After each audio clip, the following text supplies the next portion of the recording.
ধরে আমাদের আজকের যিনি মাননীয় উদ্বোধক তথা প্রধান অতিথি আমাদের পরম সম্মানীয় ভীষণ প্রিয় রাজ্যের মাননীয় মুখ্যমন্ত্রী প্রফেসর ডক্টর মানিক সাহা, আপনার কিছু মূল্যবান কথা আমরা শুনতে চাই।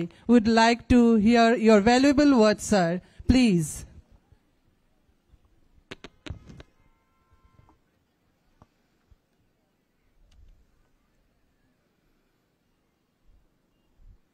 সর্বপ্রথম সবাইকে নমস্কার। যতন খুলুঙ্খা। আজকে এই মোহনপুর মহকুমা প্রশাসনের উদ্যোগে যে পাট্টা বিতরণ, প্রশাসনিক শিবির, নেশা মুক্ত অভিযান, বৃক্ষরোপণ, রক্তদান শিবির, স্বাস্থ্য শিবির ও কৃষি সামগ্রীর যে বিতরণের যে অনুষ্ঠান, সেই অনুষ্ঠানে আজকে এই তুফানিয়া লুঙ্গা চা বাগান জেবি স্কুল প্রাঙ্গণে বামুটিয়াতে যে অনুষ্ঠান, সেই অনুষ্ঠানে আমাদের মাঝে উপস্থিত আছেন ইনচার্জ জেলা সভাধিপতি শ্রী বিশ্বজিৎ শীল মহোদয়। আমাদের মাঝে উপস্থিত আছেন চেয়ারম্যান ত্রিপুরা টি ডেভেলপমেন্ট কর্পোরেশন লিমিটেডের শ্রী সমীর রঞ্জন ঘোষ মহোদয়। এখানে উপস্থিত আছেন চেয়ারম্যান বামুটিয়া পঞ্চায়েত সমিতির শ্রী দীপক কুমার সিংহ মহোদয়। তাছাড়া আমাদের মাঝে উপস্থিত আছেন প্রাক্তন বিধায়ক শ্রী কৃষ্ণধন দাস মহোদয়, এডিএম ওয়েস্ট শ্রীমতী মেঘা জৈন মহোদয়া, উপস্থিত শ্রী সুভাষ দত্ত এসডিএম মোহনপুর এবং বিভিন্ন দপ্তরের লাইন ডিপার্টমেন্টের যারা কার্যকর্তারা এখানে উপস্থিত আছেন, বিশিষ্ট ব্যক্তিবর্গ এবং বিভিন্ন স্তরের যারা জনপ্রতিনিধিগণ এখানে উপস্থিত, এবং এই অত্র এলাকার সমস্ত মা ও বোনেরা, এলাকাবাসীগণ এবং সাংবাদিক বন্ধুরা, সবাইকে আমি হার্দিক অভিনন্দন ও শুভেচ্ছা জানাতে চাই। এখানে স্বাগত ভাষণে পুরো বিস্তারিত আলোচনা করা হয়েছে যে আজকে সারা দিনই এখানে কর্মকাণ্ড রয়েছে, এবং আজকে মোহনপুর মহকুমা প্রশাসনের সাথে সাথে এখানে যারা অন্যান্য যুক্ত রয়েছেন, 15 এনসিসি ব্যাটালিয়ন তারাও এর সাথে যুক্ত রয়েছেন। এবং আমি মনে করি যে এই ধরনের কর্মসূচির আয়োজনের কারণে এই সমস্ত এলাকার জনগণের কাছে একটা যে সুযোগ, একটা অন্যতম প্রাপ্তি, সেটা নিশ্চয়ই ফলপ্রসূ হবে। আমাদের সরকার সবসময় চাইছে যে সুস্থ এবং স্বচ্ছ যে প্রশাসনিক যে ব্যবস্থা, সেটা মানুষের কাছে পৌঁছে দেওয়া। আগে মানুষ হন্যে হয়ে সমস্ত যে অফিসে ঘুরত এবং প্রপারলি তাদেরকে সেইভাবে নজর দেওয়া হতো না। সেই জায়গায় দাঁড়িয়ে আমরা 2022 17 সেপ্টেম্বর আমাদের যশস্বী প্রধানমন্ত্রী নরেন্দ্র মোদীজির জন্মদিনে আমরা প্রতি ঘরে সুশাসনের কর্মযজ্ঞ আমরা শুরু করি। এতে করে আমাদের সারা ত্রিপুরাতে প্রায় 23 লক্ষ লোকের যে সুযোগ সুবিধা, এই ঘরে পৌঁছিয়ে দেওয়ার যে সুযোগ সুবিধা আমাদের কেন্দ্রীয় সরকারের এবং আমাদের ত্রিপুরা সরকারের মানুষের জন্য যে কর্মসূচি আমরা রেখেছি, মানুষের জন্য যে কাজগুলো আমরা করেছি, বিভিন্ন স্কিম, সেগুলো পৌঁছে দেওয়ার আমরা ব্যবস্থা করেছি। 2022 হওয়ার পর প্রতি ঘরে সুশাসন আমরা 2023 আমরা আবার সেই প্রতি ঘরে সুশাসন 2 আমরা নভেম্বর মাসে আমরা শুরু করি।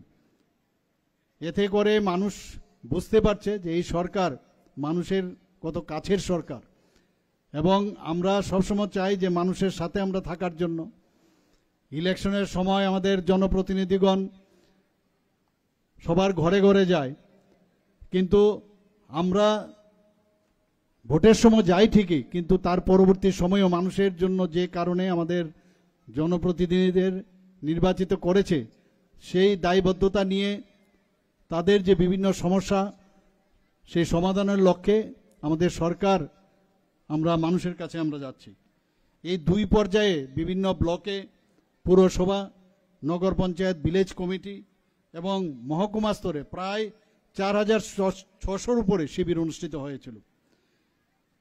এবং প্রতি ঘরে সুশাসন শুধু আমাদের ত্রিপুরাতে নয়, সারা ভারতবর্ষে আমাদের এই কার্যক্রমকে সবাই স্বাগত জানিয়েছে এবং ভূয়সী প্রশংসাও করেছেন।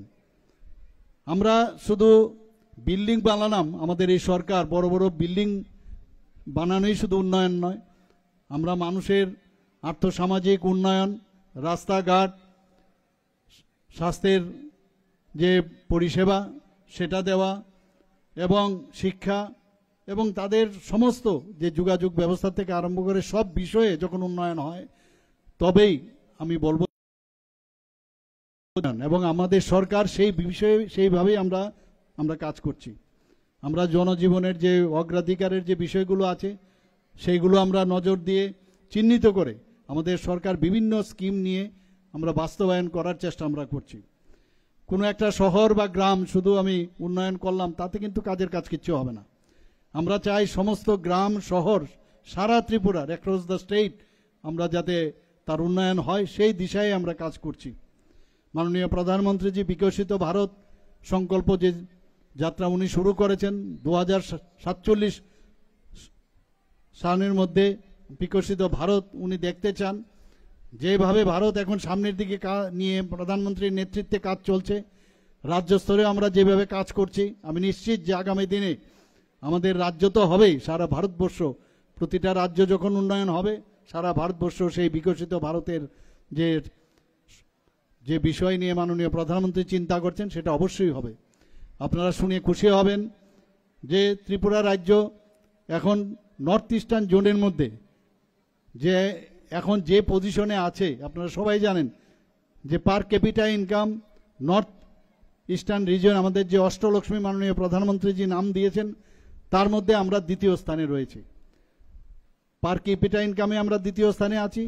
আবার স্টেট জিএসটির কথা যদি আমরা বলি সেই দিকেও আমরা নর্থ ইস্টার্ন জোনের মধ্যে আমরা সেকেন্ড বেস্ট আমরা আছি। তো সব দিকে দিয়ে আমরা কিন্তু এখন ভালো একটা জায়গার মধ্যে আছি। আপনারা নিশ্চয়ই এর মধ্যে জেনেছেন কিছুদিন আগে আমরা দিল্লিতে নর্থ ইস্টার্ন জোনের যে ইনভেস্টমেন্ট সামিট হয়েছিল, সেখানে দেশ বিদেশের বহু লোক এসছে যে ইনভেস্টমেন্ট করার জন্য নর্থ ইস্টার্ন রিজনে, এবং সেখানে মাননীয় প্রধানমন্ত্রীজি উপস্থিত ছিলেন। আপনারা শুনে খুশি হবেন প্রায় 30,000 কোটি টাকার মৌ সেখানে হয়েছে সারা নর্থ ইস্টার্ন জোনে। আর শুধু একমাত্র ত্রিপুরাতে মৌ হয়েছে প্রায় 15,800 কোটি টাকা। এতে প্রমাণ হয় মানুষ ত্রিপুরার প্রতি আকৃষ্ট হচ্ছেন।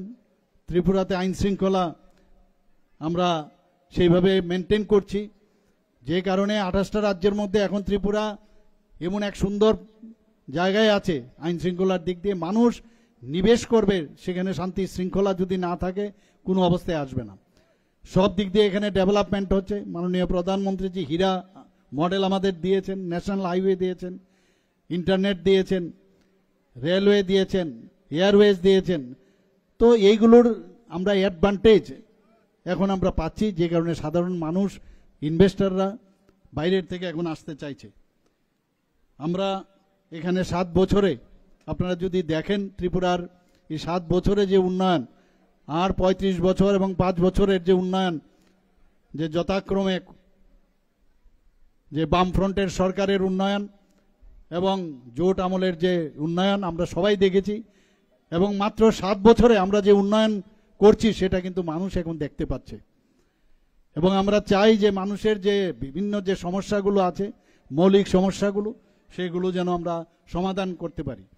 মাননীয় প্রধানমন্ত্রীজি যে ফ্ল্যাগশিপ সেই প্রকল্পগুলো আপনারা সবাই জানেন, যে প্রধানমন্ত্রী আবাস যোজনা, পিএম কিষাণ সম্মান নিধি, পিএম উজ্জ্বলা যোজনা, আয়ুষ্মান ভারত, এরকম উল্লেখযোগ্য যে ওনার যে কর্মসূচি রয়েছে সেগুলো সারা ভারতবর্ষে যে একটা বিরাট যে টার্গেট ছিল সেই টার্গেটগুলো কিন্তু প্রায় তার কাছাকাছি এবং কিছু জায়গায় প্রায় 100% তার স্যাচুরেশন পয়েন্ট হয়েছে। আমাদের ত্রিপুরা সরকারও মুখ্যমন্ত্রীর জন আরোগ্য যোজনায় সেখানে আমরাও একটা নতুন একটা প্রকল্প করেছি।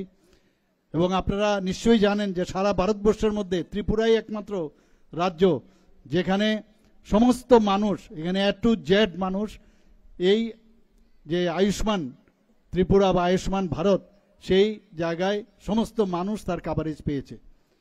বন্ধুগণ, প্রাণী সম্পদ এবং মৎস্য এবং নগর পরিকাঠামো এবং স্কিল ডেভেলপমেন্টের জন্য আমরা চেষ্টা করছি। মুখ্যমন্ত্রী প্রাণী সম্পদ বিকাশ যোজনা, মুখ্যমন্ত্রী মৎস্য বিকাশ যোজনা, মুখ্যমন্ত্রী নগর উন্নয়ন প্রকল্প, সেইগুলো আমরা বাস্তবায়ন করছি। আপনারা নিশ্চয়ই এর মধ্যে দেখেছেন গত 29শে মে 2025-এ রাজ্যে বিকশিত কৃষি সংকল্প আমরা সেই অভিযানের সূচনা আমরা করেছি। আমাদের টার্গেট ছিল 1,72,000 অধিক কৃষকদের কাছে পৌঁছে যাওয়া, এবং সেইভাবে কিন্তু আমরা প্রায় এর থেকে বেশি হবে। আমার কাছে যা রিপোর্ট আমাদের মাননীয় কৃষিমন্ত্রী আমাকে বলেছেন যে এর থেকেও আমরা বেশি আমরা যাচ্ছি, হয়ে যাবে সেই জায়গায়। 864টি গ্রাম পঞ্চায়েত এবং ভিলেজ কমিটিতে আমাদের এই যে কৃষি সংকল্প অভিযান চলেছে, এবং সেখানে তাদের যেসব সুযোগ সুবিধা দেওয়া সেইগুলো তাদের কাছে পৌঁছে দিচ্ছে। এখন কৃষিক্ষেত্রে কিন্তু আগের দিনের সেই লাঙ্গলের দিন আর নেই। এখন মাননীয় প্রধানমন্ত্রীজি বলছেন যে নতুন যে আমাদের যে এআই অর্থাৎ কৃত্রিম যে বুদ্ধিমত্তা সেইগুলো কাজে লাগিয়ে এখন কৃষিতে আমাদের কাজ করতে হবে, এবং সেই প্রযুক্তি চালিয়ে এখন নতুনভাবে কৃষি ক্ষেত্রে একটা নতুন একটা দিশা আমাদের মাননীয় প্রধানমন্ত্রীজি আমাদের দিয়েছেন। আমরা 2016-তে আমরা যদি দেখি কৃষকদের আয় মাত্র কত ছিল, 6,580 টাকা। আর বর্তমানে আমরা বারবার বলছি যে আমাদের মূল যে উদ্দেশ্য সেটা হচ্ছে কৃষকদের আয় দ্বিগুণ করা।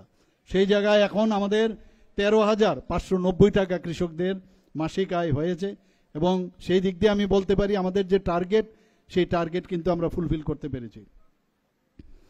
আমাদের পঞ্চায়েত যে ব্যবস্থা সেখানে আপনারা সবাই জানেন যে 60টা আমরা যে ন্যাশনাল লেভেলে আমরা প্রাইজ পেয়েছি পঞ্চায়েতের রাজ ব্যবস্থায়। আমাদের ডিস্ট্রিক্টে, আমাদের গুমতি ডিস্ট্রিক্ট এবং ধলাই ডিস্ট্রিক্টে ভালোভাবে সেখানে আমাদের যে অ্যাসপিরেশনাল ব্লক আছে, অ্যাসপিরেশনাল ডিস্ট্রিক্ট, সেখানেও আমাদের জাতীয় স্তরে আমরা কিন্তু প্রাইজ এখানে পেয়েছি। এবং আপনারা শুনে খুশি হবেন আমাদের এখানে পঞ্চায়েতের রাজ কীভাবে আমরা কাজ করছি তা দেখার জন্য মহারাষ্ট্র এবং আসাম থেকে, ওখান থেকে যারা দেখবার জন্য আসছেন, এবং তাদেরকে সেইভাবে আমরা দেখাচ্ছি সেখানে, এবং তারাও প্রচুর তারা বিভিন্ন জায়গায় ওরা ঘুরেছে, এবং আমাদের যেভাবে আমরা কাজ করছি তার প্রচুর প্রশংসা ওনারা করেছেন। আপনারা আমার সরকার একটা পোর্টাল আপনারা নিশ্চয়ই জানেন, সেই পোর্টাল আমরা চালু করেছি, এবং এই আমার পোর্টাল গতবার যখন মুখ্যমন্ত্রীর যে কনক্লেভ হয়েছিল সেই কনক্লেভে আমার সরকার আমাকে সেখানে প্রেজেন্টেশন দিতে হয়েছিল, এবং মাননীয় প্রধানমন্ত্রীজি বহুশী প্রশংসা করেছেন এই আমার সরকার, যে আমরা যেভাবে কাজ করছি, যে বিভিন্ন জায়গায় যে গ্রাম স্তরে আমার সরকারের যে পোর্টাল সেখানে কোনো কাজ যদি সময়ে না হয় তার জন্য যে নির্দিষ্টভাবে কাজ যাতে সমাপ্ত করা যায় তার যে আমরা পদ্ধতি সেখানে আমি রাখেছি, এবং সেটাও খুব সুন্দরভাবে এখানে কাজ করা হয়েছে। আমাদের যে গ্রামীণ যে সাহিত্য সংস্থাগুলো আছে সেখানে ই অফিস শুরু হয়েছে, ইউপিআই এর মাধ্যমে লেনদেনের শুরু হয়েছে। আমাদের একমাত্র রাজ্য যেখানে ই অফিস আমাদের ক্যাবিনেট থেকে শুরু করে স্টেট, ডিস্ট্রিক্ট, এসডিএম অফিস থেকে আরম্ভ করে ত্রিস্তরীয় পঞ্চায়েত পর্যন্ত এখন পেপারবিহীন যে ই অফিস সেটা এখন চালু হয়েছে। ভারতবর্ষের মধ্যে একমাত্র রাজ্য সেটা হচ্ছে ত্রিপুরা, সেটা আমরা শুরু করতে পেরেছি। আপনারা সবাই জানেন যে আমাদের সিএম হেল্পলাইন একটা আমরা চালু করেছি 1905, সেখানে প্রচুর যে মানুষের যে সমস্যা, মানুষের যে সাজেশন সেগুলো নিয়মিত আসছে, এবং আমরা সেগুলোও মনিটর করি যে কতক্ষণের মধ্যে এই 1905 যে মুখ্যমন্ত্রীর যে হেল্পলাইন সেখানে যাওয়ার পরে কত তাড়াতাড়ি তার রেসপন্স করা যায়, তার জন্য আমরা মনিটরিং করছি। মুখ্যমন্ত্রী সমাবেশ একটু বহুদিন ধরে আজকে আমরা এই কর্মসূচি আমরা পালন করছি। সারা ত্রিপুরার থেকে মানুষ প্রতি সপ্তাহে আমার কাছে আসেন, বিভিন্ন স্বাস্থ্য সমস্যাই হোক, বিভিন্ন যে সমস্যা, গার্হস্থ্য সমস্যা হোক, বিভিন্ন সমস্যা নিয়ে আসছে। অর্থাৎ আমরা চেষ্টা করছি যে মানুষ যেন আমাদের কাছে আসতে পারে। অনেক সময় বিভিন্ন কাজে ব্যস্ত থাকার সুবাদে অনেক সময় দেখা করতে পারছেন না, কিন্তু এই আমার সরকার পোর্টাল এবং 1905 এবং আমাদের মুখ্যমন্ত্রী সমাবেশ সেটা যখন আমরা করলাম, তাতে করে মানুষ কিন্তু অনেক সুবিধা পাচ্ছে, তার সমস্যাগুলো আমাদের কাছে রাখতে পারছেন এবং সময়ে এর সাথে পাল্লা দিয়ে আমরা সেই কাজগুলো মানে তাদের যাতে কাজটা করা যায় সেই সুবিধা আমরা করছি। মুখ্যমন্ত্রী চা শ্রমিক কল্যাণ প্রকল্পের যে আনুষ্ঠানিক ঘোষণা আমাদের যশস্বী স্বরাষ্ট্রমন্ত্রী অমিত শাহজি গত 8ই মার্চ 2022 সেটার শুরু করেছিল এবং সেটার মেইন যে উদ্দেশ্য সেটা হচ্ছে চা বাগান শ্রমিক যারা আছেন তাদের যাতে উন্নয়ন হয় এবং সেই জন্যই আমাদের গত 8ই মার্চ 2022 মাননীয় স্বরাষ্ট্রমন্ত্রী অমিত শাহজি সেটার এই প্রকল্পটি উনি ঘোষণা করেছিলেন। এখানে দেখা গেছে আমাদের এখানে মহিলারা যারা চা বাগানের সাথে যুক্ত, মহিলারা প্রায় 75%। এবং আমরা জানি চা শিল্পের এখানে চেয়ারম্যান এখানে আছেন চা শিল্পের, উনি জানেন যে আমরা কিভাবে চেষ্টা করছি। রুগ্ন অবস্থায় দাঁড়িয়েছিল চা শিল্পগুলো সারা ত্রিপুরাতে। আমাদের সরকার 2018 আগে এমন একটা অবস্থা ছিল। আমরা বললাম যে না, এই চা শিল্পগুলোকে আমাদের পুনরুদ্ধার করতে হবে। এখনো আমরা যে ভাবছি যে আরো যেসব জায়গায় পৌঁছানো দরকার এখনো বাকি আছে, সেইখানে আমাদের পৌঁছানো দরকার। কিন্তু তার আগে যদি আমাদের চা শ্রমিকদের যদি আমরা তাদের, কারণ আমাদের চা শ্রমিকরা হচ্ছে আমাদের এই চা যে ক্ষেত্র সেই শিল্পের সাথে তারাই হচ্ছে আমাদের মেরুদণ্ড। তো মেরুদণ্ড যদি শক্তিহীন হয় তাহলে কি করে চা শিল্প উন্নয়ন হবে? তো এখানে আমরা চা শিল্পের জন্য আমরা আমাদের গভর্নমেন্ট এবং কর্পোরেশন সবাই মিলে আমরা চেষ্টা করছি। এবং শুধু তাই নয়, চা শ্রমিকদের আগে আমরা দেখতাম ইভেন অনেকে যারা বাইরে থেকে এসছে তাদেরকে কিন্তু নজরআন্দাজ করে রাখা হতো, না স্বাস্থ্য ক্ষেত্রে, না এডুকেশনে, না তাদের সুযোগ সুবিধা পাট্টা দেওয়ার যে ব্যবস্থা কিছুই ছিল না। আমাদের সরকার আসার পর তাদেরকে আমরা সেই ব্যবস্থা, মুখ্যমন্ত্রী চা শ্রমিক কল্যাণ প্রকল্পের যে মেইন উদ্দেশ্য সেইগুলো কিন্তু আমরা শুরু করেছি। মেইন যে উদ্দেশ্য সেইগুলো আছে যে আর্থসামাজিক উন্নয়ন, আমাদের চা শ্রমিক যে ভাই বোনরা আছেন এবং তাদের স্বাস্থ্য এবং শিক্ষার যে পরিকাঠামো তার উন্নয়ন করা এবং তাদের আমাদের রাজ্য সরকার এবং কেন্দ্রীয় সরকারের যে স্কিমগুলো আছে সেগুলো ইমপ্লিমেন্টেশন করা। যারা ভূমিহীন পরিবারগুলো আছে চা শ্রমিকরা তাদেরকে ব্যক্তিগত মাল আজকে এখানে আমরা পাট্টা বিতরণ করব, এর আগেও আমরা করেছি, সারা ত্রিপুরাতে আমরা করছি। এবং যেগুলো পরিত্যক্ত যে চা বাগানগুলো আছে সেগুলোকে সমবায় ভিত্তিকে যাতে লিজের মাধ্যমে শ্রমিকদের জন্য বরাদ্দ করা হয় সেই ব্যবস্থা আমরা এই সরকার সেই কর্মসূচি আমরা নিয়েছি। আবাসন থেকে আরম্ভ করে স্বাস্থ্য, স্যানিটেশন, নিরাপদ পানীয় জল, বিদ্যুৎ এবং সকল ঋতুর উপযোগী যে রাস্তাঘাট তাকে সুবিধা দেওয়া এবং প্রতিটি পরিবারের জন্য যে priority house hold ration card তার ব্যবস্থা করা এবং চা শ্রমিক পরিবারের যারা সন্তানেরা আছেন তাদের শিক্ষার স্তরেই হোক, প্রাথমিক হোক, উচ্চশিক্ষায় হোক, সব দিক দিয়ে আমার কাছে যা রিপোর্ট আছে আমাদের এই চা শ্রমিকদের অনেকে এবং বেশ ভালো একটা স্থানে শিক্ষা দীক্ষা এখন উন্নতি লাভ করছে। ওরা নানাবিধ সহায়তা প্রদান করা ছাত্রছাত্রীদের এবং মহিলা শ্রমিক যারা আছেন তাদেরকে যে প্রসূতিকালীন যে সহায়তা এবং শিশুদের জন্য যে স্বাস্থ্যের প্রতি বিশেষ নজর দেওয়া। আমরা মোহনপুর মহকুমার অধীন এখন পর্যন্ত এই প্রকল্পে মোট 241টি চা শ্রমিক পরিবারকে এখন পর্যন্ত পাট্টা দেওয়া হয়েছে এবং এর মধ্যে 92টি মোহনপুরে, 35টি দুর্গাবাড়িতে এবং কলাছড়াতে প্রায় 114টির মতো পাট্টা প্রদান করা হয়েছে। আজকের এই কর্মসূচিতে তুফানিয়া লুঙ্গা চা বাগানে প্রায় 82 জনকে পাট্টা দেওয়া হবে। আমার কাছে যা খবর আছে হয়তো আরো বেশিও হতে পারে। তো সেই ব্যবস্থা এখানে করা হচ্ছে। আমি অত্যন্ত খুশি যে এই কর্মসূচির মাধ্যমে আজকে এখানে যারা এখানে রক্তদান করতে এসছেন স্বতঃপ্রণোদিত হয়ে, এখানে চা বাগান শ্রমিক, এনসিসি ক্যাডেট এবং এডিএম অফিসের যারা কার্যকর্তারা আছেন, অফিসের কর্মচারীগণ এবং এখানে স্থানীয় যারা যুবক যুবতীরা আছেন, প্রায় 60 থেকে 70 জনের মতো আমার কাছে যা খবর আছে তারা রক্তদান এখানে আজকে দেবেন। আমি ওনাদেরকে ধন্যবাদ দেব যে রক্তের কোনো বিকল্প হয় না, রক্তের কোনো বিকল্প নয় এবং রক্তের যে শূন্যতা সেটা রক্তের মাধ্যমেই কিন্তু আমাদের পূরণ করতে হবে। বিভিন্ন ক্লাব, স্বেচ্ছাসেবী সংগঠন, কলেজ ছাত্রীরা, আমি ওনাদেরকে বলবো যে আপনারাও এই রক্ত যাতে আমাদের যে ব্লাড ব্যাঙ্কগুলো আছে ত্রিপুরাতে, প্রায় 14টার মতো ব্লাড ব্যাঙ্ক আছে ত্রিপুরাতে, 12টা আমাদের সরকারিভাবে এবং 2টো বেসরকারিভাবে। তো সেখানে যাতে ব্লাডের কোনো ঘাটতি না হয় সেই দিকে আপনারা এখনও যারা মনে করছে যে রক্ত দিলে নিজের শরীর খারাপ হয়, আমি ওনাদের জ্ঞাতার্থে জানাচ্ছি রক্ত দিলে বরং ভালো হয়। এবং যারা যুবক যুবতীরা আছেন 18 বছরের উপরে, 60 বছর থেকে 65 বছর যারা নিয়মিত রক্তদান করেন, তারা ইচ্ছে করলে রক্ত দিতে পারেন। এবং এই রক্ত দেওয়ার মধ্যে একটা কিন্তু আধ্যাত্মিক যে ফিলিংস, সেই ফিলিংসটা কিন্তু চলে আসে। কাজে আজকে এখানে যারা রক্ত দিতে এসছে আমি ওনাদেরকে প্রশংসা করছি এবং ধন্যবাদ জানাচ্ছি। এবং আপনাদের দেখে অন্যরাও কিন্তু রক্তদানে তারা উৎসাহিত হবেন।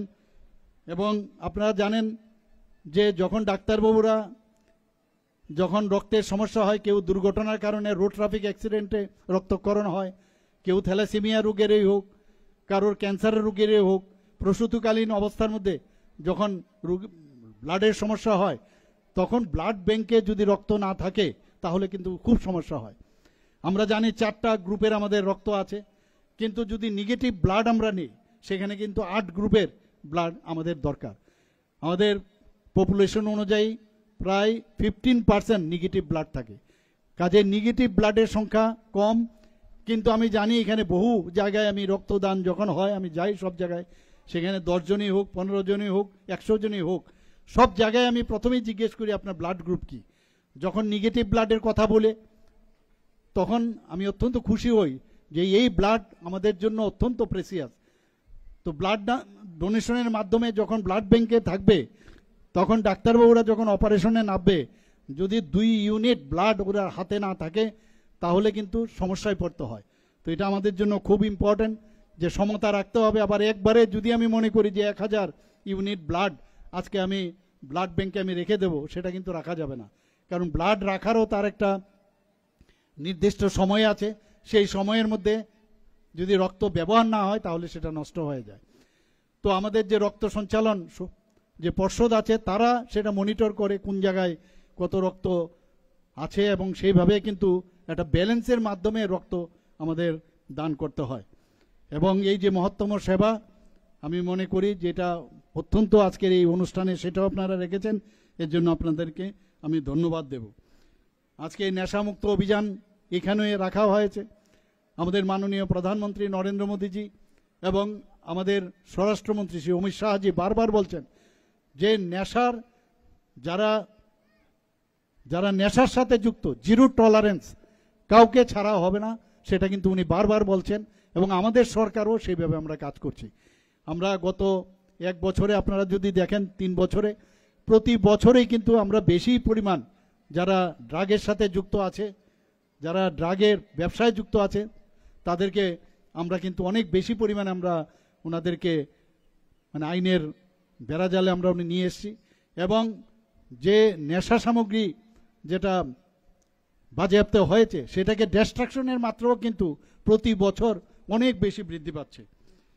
আমি আশা করি যে এই ধরনের 15 ব্যাটালিয়ন এনসিসির উদ্যোগে যে এই নেশামুক্ত এলাকা গড়ে তোলার যে কার্যক্রম ওনারা নিয়েছেন, আমি বলবো যে শুধু এনসিসির যারা আছে ক্যাডেট তারা না, সমস্ত ঘরে বাইরে সবাই মিলে, যেহেতু আমরা এটা যুদ্ধ ঘোষণা করেছি রাজ্য সরকার, সবাই মিলে আপনারা চেষ্টা করুন কারা নেশার সাথে যুক্ত, যারা নেশায় মানে আসক্ত হয়েছেন তারা কিন্তু ভিন্ডিকটিভ, তারা হচ্ছে ভিকটিম। কাজে তাদেরকে তাদের এগেনস্টে আমরা কিচ্ছু না, তাদের জন্য তো আমরা ব্যবস্থা করছি যে তাদেরকে বুঝানো, তাদের অ্যাওয়ারনেস করা, তাদেরকে বিভিন্ন জায়গায় আমাদের গত যে আমাদের বিধানসভার মধ্যে বাজেট পেশ হয়েছে, সেই বাজেটে আমরা বলেছি সমস্ত 8টা ডিস্ট্রিক্টের মধ্যে আমরা নেশামুক্ত কেন্দ্র আমরা করছি এবং 20 কোটি টাকা করে সেখানে আমরা দিচ্ছি। শুধু তাই নয়, আমাদের ডোনার মিনিস্ট্রি থেকে আমাদের প্রায় 192 কোটি টাকার মতো আমাদের দেওয়া হয়েছে বিশ্রামগঞ্জে একটা অত্যাধুনিক যে নেশামুক্ত কেন্দ্র সেখানে গর্বে, সেখানে ফাউন্ডেশন লেও আমরা করছি। তো সেটা তো একটা দিক, আমরা তো চেষ্টা করছি। এখানে এখন পর্যন্ত প্রায় 2024 সালে যে আমাদের বাজেয়াপ্ত করার যে পরিমাণ, এই মাদক দ্রব্য প্রায় 106% হয়েছে এবং মাদক ধ্বংসের পরিমাণ যদি আমরা বলি প্রায় 132% বেড়েছে এবং আমাদের রাজ্য পুলিশ সেইভাবেও কাজ করছে। কিন্তু আপনাদের সাহায্য, আপনাদের সহযোগিতা অত্যন্ত প্রয়োজন। আমরা এর মধ্যে প্রায় 198 কোটি টাকা বিশ্রামগঞ্জে নেশামুক্তি যে কেন্দ্র সেটা গড়ে যাতে তোলা হয় তার জন্য শুরু হয়ে গেছে সেখানে। এখানে আজকে আরেকটা জিনিস খুব ভালো লাগলো যে বৃক্ষরোপণ কর্মসূচি এখানে শুরু হয়েছে। আমি অত্যন্ত আনন্দিত যে আপনারা শুনে নিশ্চয়ই শুনেছেন হয়তোবা গত বছর আমাদের যে ফরেস্ট ডিপার্টমেন্ট থেকে এই বৃক্ষরোপণ কর্মসূচি শুরু হয়েছিল।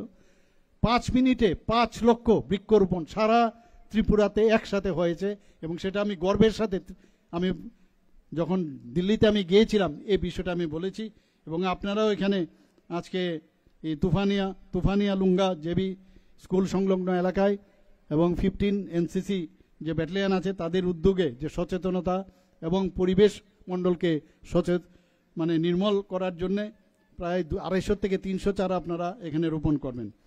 আমাদের গাছ হচ্ছে আমাদের পুরো পৃথিবীর একটা মানে বলবো যে ফুসফুস। আমাদের কোভিডের সময় আমরা কিন্তু টের পেয়েছি যে ফুসফুসের লাংসের কি অবস্থা। যখন করোনাতে আমরা আক্রান্ত হয়েছি আমরা কিন্তু আগে আমরা কিন্তু বুঝতাম না যে এই যে অক্সিজেন নেওয়া এবং কার্বন ডাইঅক্সাইড দেওয়া, কাজে গাছপালাকে যদি আমরা বেশি পরিমাণে না থাকে এবং আমাদের প্রকৃতি আমাদের শিখিয়েছে যে একজন আরেকজনের হাত ধরে আমাদের চলতে হবে। আজকে গাছ আছে, জীবজন্তু প্রাণী জগতের থেকে ওরা কার্বন ডাইঅক্সাইড গ্রহণ করে, আমরা ওনাদের থেকে অক্সিজেন গ্রহণ করি। তো বেশি পরিমাণে যদি গাছপালা যদি হয় তাহলে আমাদের জন্য সেটা সুবিধা হবে এবং সেটা আমাদের প্রকৃতির যে ভারসাম্যতা সেটাও নজর রাখার জন্য আমাদের দরকার এবং সেটা আপনারা করছেন। মাননীয় প্রধানমন্ত্রীজি COP26 সম্মেলনে ঘোষণা করেছেন যে 2070-এ ভারত কার্বন নিউট্রাল কান্ট্রি হিসাবে গড়ে তোলা হবে এবং এইভাবে যদি আমরা সবাই মিলে, আমরা প্রধানমন্ত্রীজি একটা নারা দিয়েছেন যে সবাই মিলে যে যার যার মান নামে যে একটা করে গাছ লাগানো, সেটা সত্যি আমরা ত্রিপুরাতে আমরা সেটা কিন্তু আমরা করতে পেরেছি। আমরা স্বাস্থ্য শিবিরের এখানে আয়োজন করা হয়েছে, বিনামূল্যে এখানে ওষুধ দেওয়া হবে এবং স্বাস্থ্যের যদি প্রশ্ন আপনারা করেন, গতকালও আমার কাছে আমি ওখানকার যে এইমসের যিনি ডাইরেক্টর ছিলেন ওনার সাথে আমি কথা বলেছিলাম, ওনাকে বলেছিলাম আপনারা আসুন এখানে ত্রিপুরাতে, আমাদের এখানে সব আছে কিন্তু প্রপারলি সেটাকে যাতে ডিসিপ্লিন করা যায়। তো উনি 3-4 জনের টিম নিয়ে গতকাল এসছেন, গতকাল আমার সাথে কথা বলেছেন এবং গতকাল জিবি হসপিটালে ওনারা গিয়েছেন, আগরতলা গভর্নমেন্ট মেডিকেল কলেজে, এবং আগামীকাল পর্যন্ত ওনারা থাকবেন। আমরা চাইছি যে স্বাস্থ্য ব্যবস্থা আমরা যেটা করছি সেটা প্রপারলি যেন হয়, এইমসের মধ্যে যেভাবে করছে এখানে যেন হয় সেইভাবে আমরা কাজ করছি। আজকে আমাদের এখানে সুপার স্পেশালিটি শুরু হয়েছে, আমাদের এখানে যে 400-র মতো MBBS-এর যে সিট আসন সংখ্যা এখানে হয়েছে, ডেন্টাল কলেজ হয়েছে, এখানে BSc নার্সিং কলেজ হয়েছে, ফার্মেসি কলেজ হয়েছে। সব দিক দিয়ে আমরা কিন্তু এখন স্বয়ংসম্বর বলা যায়, আমরা অনেক কাজ করছি স্বাস্থ্য ব্যবস্থার দিকে। কিছুদিন আগে আপনারা দেখেছেন অলরেডি আমরা এবারের যে বাজেটে আমরা বলেছি 100 সিটের একটা টারশারি সেন্টার মানে আই হসপিটাল আমরা করব। ILS উঠার আগে বাঁ দিকের যে জায়গাটা আছে সেখানে আমরা একদম অত্যাধুনিক একটা আই হসপিটাল আমরা এখানে করব। এর জন্য প্রায় অলরেডি 5 কোটি টাকা আমরা বরাদ্দ করেছি। আমরা বিভিন্ন জায়গায় আমরা চাইছি যে ত্রিপুরার মানুষ বাড়িঘর বিক্রি না করে যেন বাইরে না যায়, সেই ব্যবস্থা আমরা এখানে করছি। এখানে আজকের যে কৃষি সামগ্রী ও যন্ত্রপাতি এখানে দেওয়া হবে, আমি অত্যন্ত কৃষির ক্ষেত্রেও মাননীয় প্রধানমন্ত্রীজি যে প্রধানমন্ত্রী কিষাণ সম্মান নিধি যে 19তম কিস্তি এখন পর্যন্ত দিয়েছে, তার মধ্যে 6,000 টাকা করে যেটা উনি দেন, সেখানে ত্রিপুরাতে এখন পর্যন্ত প্রায় 843 কোটি টাকার উপরে এখন পর্যন্ত এই কিষাণ সম্মান নিধিতে ত্রিপুরাতে এই কৃষকদের দিয়েছেন। প্রধানমন্ত্রী ফসল বীমা যোজনায় এখন পর্যন্ত প্রায় 14 লক্ষর উপরে যারা কৃষকরা আছেন, সেই যোজনায় এখন পর্যন্ত প্রায় 10 কোটি টাকার উপরে, একটু আগে এই বিষয়ে বলা হয়েছে যে তাৎক্ষণিক যে 1 কোটি টাকার উপরে আমরা এখানে কিছুদিন আগে আপনাদের এলাকায় যে সমস্যা হয়েছিল সেটা আমরা দিতে পেরেছি, এবং সেই জায়গায় আমরা 10 কোটি টাকার উপরে প্রধানমন্ত্রী ফসল বীমা যোজনায় আমরা এখন পর্যন্ত ক্ষতিপূরণ আমরা দিতে পেরেছি। কিষাণ ক্রেডিট কার্ডের কথা যদি বলেন, আমরা যারা কৃষকরা আছেন প্রায় 4 লক্ষ উপরে, তাদেরকে 2,272 কোটি টাকার উপরে এখন পর্যন্ত কিষাণ ক্রেডিট কার্ড আমরা বিতরণ করেছি। আমরা 2018 সালে এই সরকার আসার পর, যেটা আগে কখনোই করেনি, আমরা বলেছি ন্যূনতম সহায়ক মূল্যে আমরা ধান ক্রয় করব। আমরা ধান ক্রয়ে যে ন্যূনতম যে এমএসপি আমরা নিয়েছি, সেটা প্রায় 23 টাকা করে প্রতি কেজি আমরা রেখেছি। এখন পর্যন্ত প্রায় 2,25,000-এর উপরে আমরা মেট্রিক টন 1,17,000-এর উপরে কৃষকদের কাছ থেকে আমরা ক্রয় করেছি। তাতে করে আমাদের সরকারের 446 কোটি টাকা কৃষকদের অ্যাকাউন্টে ডাইরেক্টলি ডিবিটির মাধ্যমে আমরা দিতে পেরেছি। আমাদের সরকার স্বচ্ছতার সাথে চলে। আগে মাঝখানে মিডলম্যানের ছিল, আমরা সেই মিডলম্যান থেকে দূরে কিষাণ ক্রেডিট যে কার্ড থেকে শুরু করে সব জায়গার মধ্যে আমরা স্বচ্ছতার সাথে আমরা দিচ্ছি। সয়েল হেলথ কার্ডের কথা যদি বলি, এখন পর্যন্ত যে 12টা যে উপাদান আছে তার উপর ভিত্তি করে মাটির যে স্বাস্থ্য নির্ণয় হয়, তাতে করে প্রায় 2,06,000-এর উপরে হেলথ কার্ড এখন পর্যন্ত দেওয়া হয়েছে। এফপিও গঠন হয়েছে, প্রতিটা ব্লকে আমাদের এফপিও গঠন করা হয়েছে। 58টা ব্লক আছে, সেখানে আমরা এফপিও গঠন করা হয়েছে। তাতে করে প্রায় 10,000-এর উপরে কৃষক যারা আছেন তাদের যুক্ত আছেন। আমাদের এখন পর্যন্ত যে যন্ত্রপাতি, কৃষি যন্ত্রপাতি আমাদের ডিপার্টমেন্ট থেকে দেওয়া হয়েছে, এখন পর্যন্ত প্রায় 42,600 উপরে যন্ত্রপাতি দেওয়া হয়েছে, এবং তার যে অ্যামাউন্ট 204,52 লক্ষ টাকার পর্যন্ত এখন পর্যন্ত দেওয়া হয়েছে বন্ধুগণ। তো এইভাবে আমরা প্রচুর কাজ, মাননীয় প্রধানমন্ত্রীজি এখন যেভাবে আমাদের যে 11 বছরে উনি যেসব সাফল্যের সাথে যে কাজগুলো করেছেন, আমাদের অপারেশন সিন্দুর থেকে শুরু করে আমাদের স্বাস্থ্যক্ষেত্রেই বলুন, সব দিক দিয়ে, নিরাপত্তাই বলুন, স্বাস্থ্যক্ষেত্রেই বলুন, সব দিকে মাননীয় প্রধানমন্ত্রীজি আমাদের এমন এক গার্জিয়ান আমাদের সাথে, আমরা we are in safe hand. আমরা ভারতকে যে বিকশিত ভারত সংকল্প উনি আমাদের বলেছেন, সেটা নিশ্চয়ই 2047 হবে। এখানে উপস্থিত সবাইকে আমি আবার এই ধরনের একটা কার্যক্রম রাখার জন্য, একদম বিভিন্ন বিষয়ে আপনারা এখানে কার্যক্রম রেখেছেন, সবাইকে এর জন্য হার্দিক অভিনন্দন, শুভেচ্ছা জানিয়ে আমার কথা বলা শেষ করছি। নমস্কার, জয় Hind. Thank you so much sir for your kind presence and your valuable words. অসংখ্য অসংখ্য ধন্যবাদ আপনাকে। আসলে গোটা দেশের সঙ্গে আমাদের পার্বতী